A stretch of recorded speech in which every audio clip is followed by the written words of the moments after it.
Steph, welcome to the show. Thank you so much for having me. So nice to connect in this way. For those listening, I'm sitting with Steph Prem, who is a Winter Olympian, 5 times Australian champion, while being the only female to represent Australia in snowboard cross at the 2010 Winter Olympics. High performance coach, she's a motivational speaker, an entrepreneur, and one of Australia's leading experts on health and wellness. And she's the founder of Studio PP Training Method, a thriving health and Pilates hub, and also a podcaster with the roadshow, The Mindfulmess. So I feel like now I can take a breath because that's quite the bio. What an intro. You've been a little bit busy and also a parent. Tell us. Also a new mum. Yes. And how old's Bubs? Well, it was so funny. I just walked in and the last time I was sitting on this couch, I was 6 weeks pregnant. And now with another guest you just had on your podcast. Yeah. And I'm sitting here now 14 weeks post. So I've got a 14-week-old little girl. And how home. do you feel? Great. Yeah, you look great. But you're like beaming. You don't look too sleep deprived. Oh, I'm good. That's so kind. It was so hard to get out the door this morning. But no, I'm loving motherhood. It's and I don't mean that in a really corny way. It's better than I expected, and it's been a huge shock to the system, obviously. But there's just so many. There's so much goodness amongst the chaos, Yes. And I was speaking more recently, I think it was with Jessie Stevens from Mamma Mia, and she said the one thing that shocked her in becoming a new mum was in social media, the media, what do we talk about? We tend to talk about a lot of the challenges. Yes. And why is that? Because it probably would be cringe / kind of maybe insensitive to some people if you're constantly putting up photos of you and loving motherhood and that's your whole grid on Instagram, because you also don't know who's receiving that. It could be someone who might be struggling to fall pregnant or whatever. And we were having this discussion around why is it that we don't advertise more the positives and we lean into the challenges. I think with the challenges, we all sort of bond around that. It's like me too, and you don't feel like you're big noting yourself.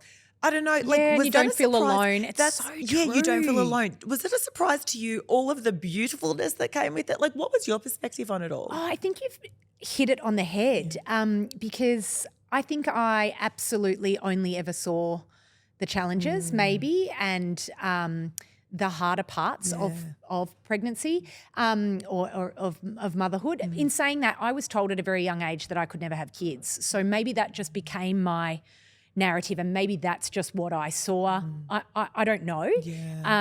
But it's like a 5-star hotel review. It's like people only make complaints. You only read when you're looking for something great online now. All you find is the complaint section. So I think it's sometimes is what we see, and you have to, like you said, I think, and I've possibly struggled with that too.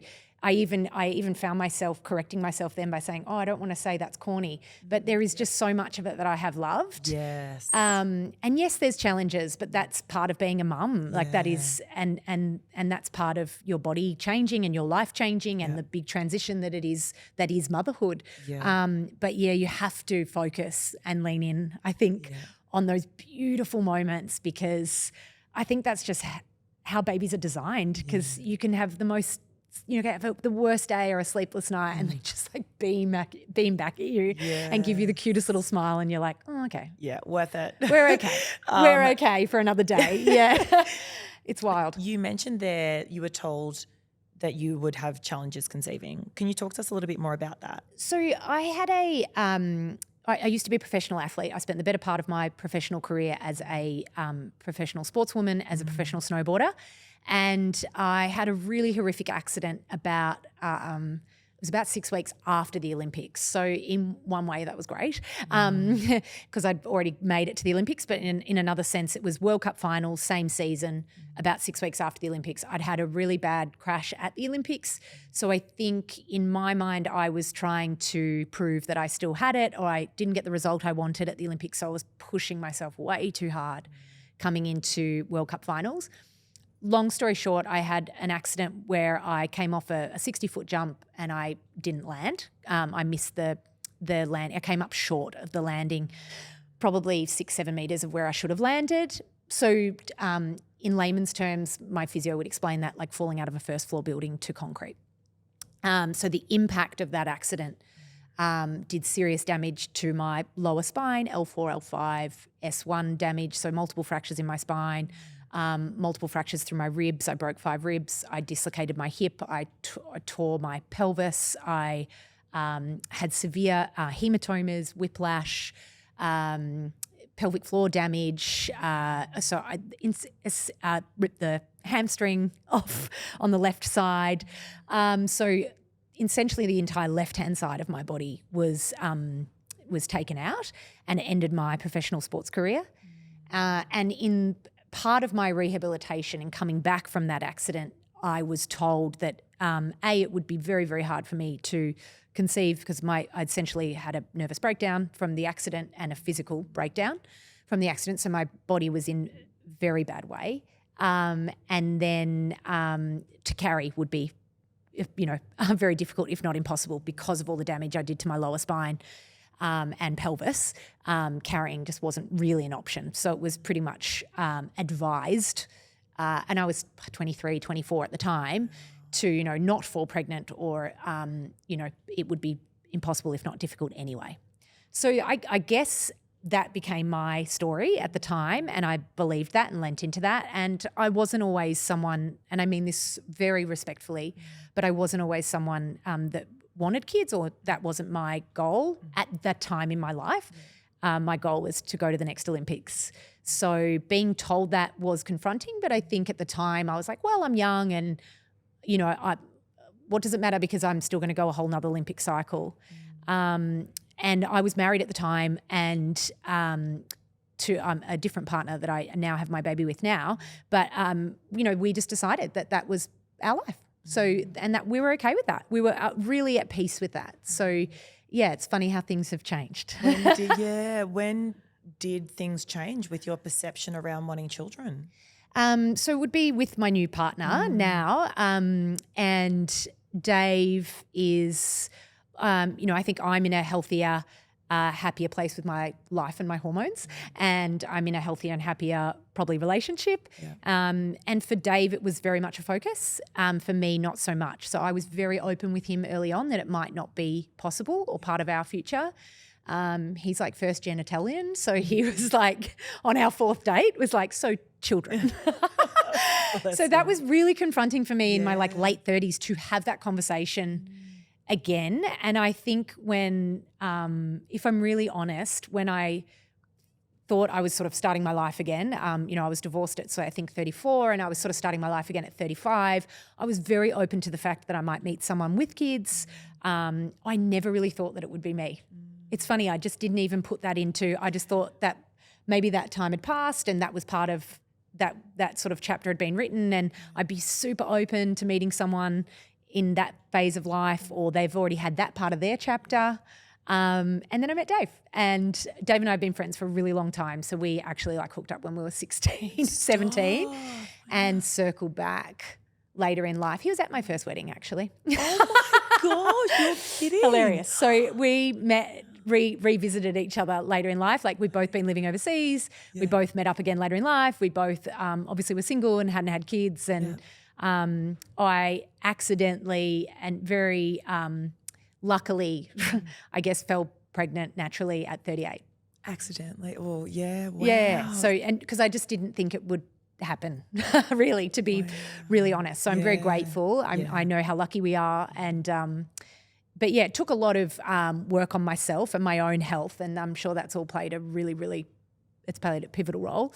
Prior to falling pregnant? Yeah. Okay. But it was never about fertility in the sense of getting pregnant. It was about, I had a 5-year rehab journey and probably a 10-year health journey after my accident of just getting my actual health and body and life back together. I hadn't even had a period for 15 years prior to falling pregnant. So due to the accident or no? Combination. Okay. My body was not in a great way anyway, hormonally, but I'd been on and off birth control for years because not that I would condone it now that I have a daughter, but when you're teens and professional sportswomen, we were told to skip our periods because you don't want your period on race day. And if you've got a World Cup coming up and, God forbid you train 4 years for the Olympics, the last thing you want to do is wake up and have your period. Is that because it could make you slower or? Yeah, it slows you down. Ideally afterwards is always good because you get a surge of hormones and they do say that can help you as an athlete. I know more now, but back then, I used to have complicated periods as a late teen and early 20-year-old, and painful periods. And, you don't want back pain when you're about to throw yourself off 60-foot jumps and hammer down a hill at 70 k's an hour. So, that's just what we used to do. And I did that for probably, 10 years as well. Wow. So that plays a part in, playing a bit of havoc on your hormonal system too. I'm aware of that. Absolutely. And I'm just thinking, oh my goodness, coming from that level of professionalism when it comes to sports to then having that accident from a mental and the physical rehab, but from a mental health perspective, how did you support yourself? Yeah, it was a great question. It was a difficult time because I never thought I would retire that early. I really thought I had another Olympic cycle in me. So I often say that mentally it was harder than the physical injury itself because I just wasn't ready and it wasn't on my terms. And I think anything that's not on your own terms in life is so much harder to come to terms with. I was riddled with anxiety, probably from the physical injury as well, or as a byproduct of being in a lot of pain. I was doing a lot of pain management. I was on and off a lot of painkillers. I was working with a sports psychologist. I was managing, severe anxiety at the time. So it was a long road back, physically and, as you said, mentally. I had to work really hard on my mental game, which was always my strength in sport. Like I always say, actually, like I wasn't physically built. I'm tiny for my event. Like a lot of the girls I competed against looked like they ate 75 Weet-Bix for breakfast. Like I'm little. So I sort of used to think that my mental game was a big part of my advantage on race day. But that's also a great transferable skill that came back and helped me, I think, as well. And I wasn't someone to sit in the dumps. I wasn't someone that wouldn't allow it to stop me. Although I had really hard days, I think my mental game is what helped me through more than anything else. Gosh, I can't even imagine the journey that you have been on. Like I said, I mean, and it's amazing to see, you've come up the other side. You've got a beautiful child. You've got, the business that you've got as well in supporting others. I think, it's amazing. I'm curious, our podcast, I talk a lot to couples about, I guess, their greatest challenges individually and as a couple since having children. Obviously, I speak to single parents as well. My question to you is, you did have a former relationship. For those people sitting there, and we've got, a number of single parents who are listening in, or parents that are sort of like, is this relationship for me? I always love to learn the lessons. Were there certain things when you reflect now on that first relationship that you go, oh, they were kind of little red flaggy things that I probably have learnt from and am more aware of now moving forward? Yes. I think resilience plays a huge role. I'm very open about the fact that not all divorces, not all breakups are horrible as well. Like I really respect that chapter of my life. My previous partner played a huge role in getting me to the Olympics, and I'm really grateful for that. Would we work this time of life now in this chapter? Absolutely not. Why do you say that? Just very different people and a very different time of life. And I think that time of life and that partnership was very much about pushing and very much about winning. And it was just a different time of life. And, we grew apart and things change. And I'm in a very different relationship now. And I'm very grateful for that. And I'm so glad that I'm in the part of my life now as a mum with Dave, because I just don't believe it would have been the same the other way around. And Dave's just born to be a dad. And we're both all or nothing personalities. And we've only been together, although we've known each other a really long time, and we've been really good friends. We were apart for years and years and years, but we've come back together and spent the better part of the last 3 years traveling the world. We lived overseas for a year. We dated for a year, and now we've got a baby. So we're all in kind of people, and we've really taken that mentality to parenting as well. And, sometimes we get it so right and sometimes we get it so wrong, but we laugh a lot. And that's our magic, I think. We're able to laugh at the situation. We're able to laugh at each other. We're able to laugh at ourselves. And that's helped us through some situations where I think could be really, really, really challenging otherwise. If you don't laugh, you'll cry. Yeah, you'll cry, right? Yeah. And we do that too. And that's okay. Yeah.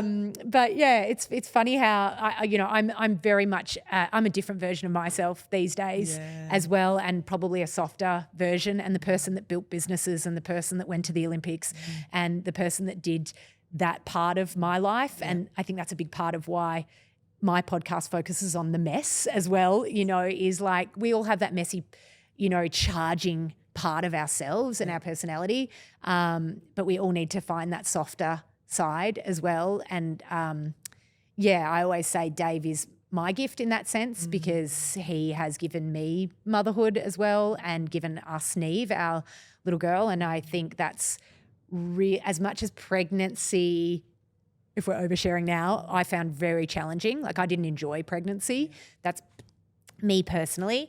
The hormones were really cruel to me, and I found it a really tough journey. And I had to go back into that sort of charging personality to get through it. I was like, okay, this is pre-season. We're gearing up for the event. Like, what does training look like? What do we have to get up every morning at 5 a.m. and we have to hit this nausea on the head, and then we have to, I really went at it. I think I went a little bit back into my masculine and back into my super athlete, but it was how I got through it. Yeah. And then motherhood has definitely gone to the softer side of me, which has probably brought out my other side of me, which was my wellness business and the mindful part of my podcast, which is the Mindfulmess. It's there's a bit of column A and a bit of column B. So I think, things happen for us, not to us in life. And Neve, this little baby, has been a big lesson for me in that sense. It's amazing because I feel like you've probably lived so many lives. The athletic days and the push, and then Totally. Do you feel that way sometimes when you reflect on your journey? Yeah, I think now that you've said that, yeah, absolutely. Different identities. Yeah, massively. Yeah. And that's okay. Yeah, totally. Yeah.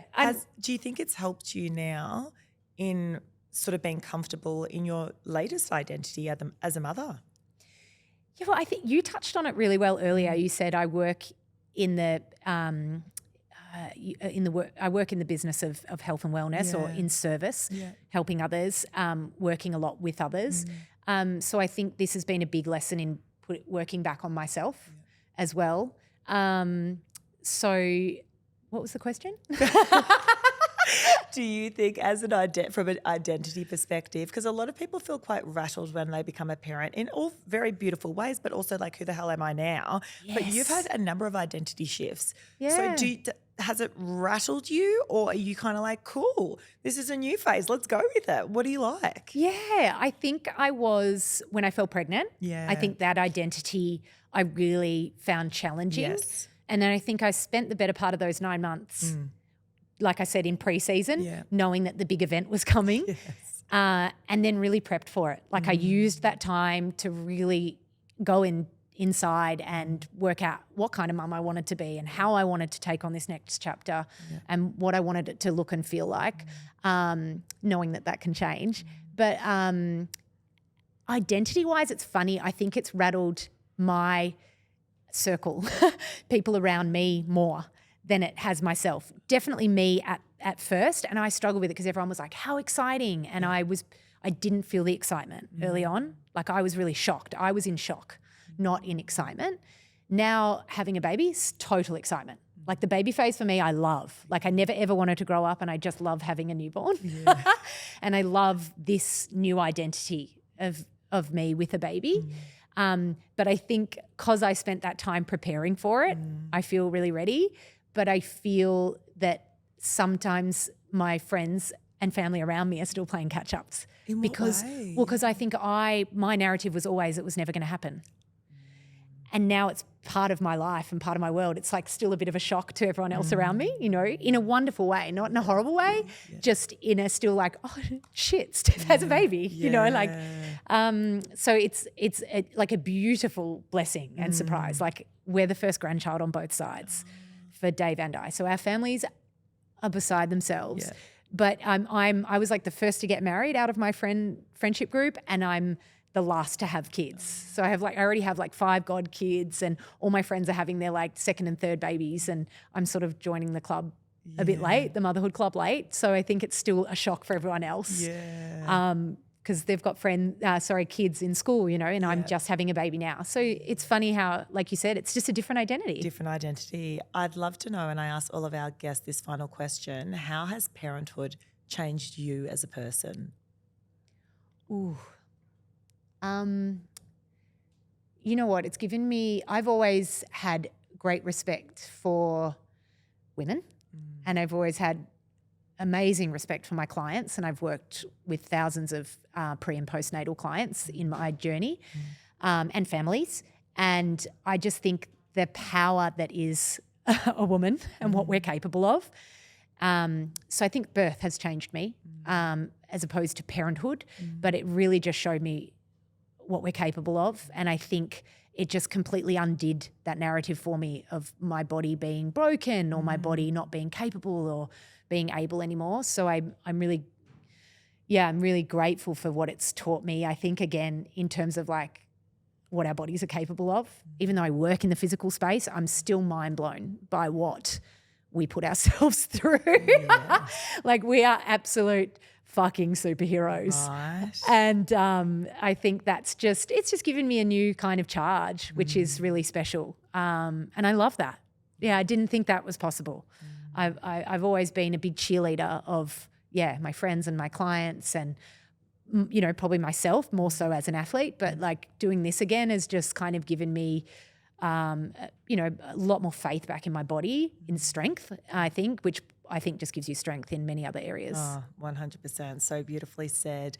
What can we expect? I mean, you've got a fresh new baby. So I was going to say for 2025, anything else that we can be looking for in your business or otherwise? My fresh new baby that's doing laps in the pram downstairs as we speak I think my focus really is my bubs for now. I've just hit the 3, you know, and a bit month mark. I'm really enjoying it more so than I thought I would. And it's so funny because everyone said to me, like, you'll be rushing back to work. Like, we just know you, Steph. You'll be probably just biting at the bit. And at the moment, I'm really enjoying this time. But in saying that, I am a very, you know, motivated person and I still have big goals for things I want to achieve. So the focus is really still my coaching. I'm back coaching, but I'm obviously working from home, which is wonderful. Doing my performance coaching, high performance coaching, and my podcast. So there's going to be a very female focused season coming out soon. I think I'm just in probably a bit of a girl power phase with everything that's happening in life at the moment. So yeah, look out for a new season of that. Yeah, love that. I'll drop the link in the show notes so everyone can find you, and also your Insta handle too. That would be ace. Thanks so much, Steph. It's been an absolute joy. Thank you, Leonie.